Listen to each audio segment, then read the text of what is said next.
মার্কিন president Donald Trump মঙ্গলবারের মধ্যে ইরানকে হরমুজ প্রণালী খুলে দেওয়ার জন্য সময়সীমা বেঁধে দিয়েছেন। অন্যথায় ভয়াবহ পরিণতির মুখোমুখি হতে হবে বলেও হুমকি দিয়েছেন তিনি। ট্রাম্প বলেন, হরমুজ প্রণালী খুলে দেওয়া না হলে যুক্তরাষ্ট্র ইরানের বিদ্যুৎ কেন্দ্র ও সেতুতে হামলা চালাবে। এদিকে ইরান বলছে তাদের অবকাঠামোর ওপর যে কোনো হামলার যথাযথ জবাব দেওয়া হবে। দেশটির ঊর্ধ্বতন কর্মকর্তারা মার্কিন প্রেসিডেন্টের এমন মন্তব্যকে যুদ্ধাপরাধে উস্কানি বলে নিন্দা করেছেন।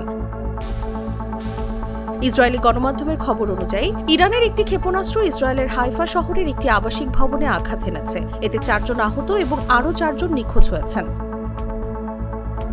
উপসাগরীয় অঞ্চল জুড়ে ইরানের হামলা অব্যাহত রয়েছে। কুয়েতে বিদ্যুৎ, পানি পরিশোধন এবং তেল কেন্দ্রে হামলা চালানো হয়েছে এবং বাহরাইনে একটি তেল স্থাপনাকেও লক্ষ্যবস্তু করা হয়েছে।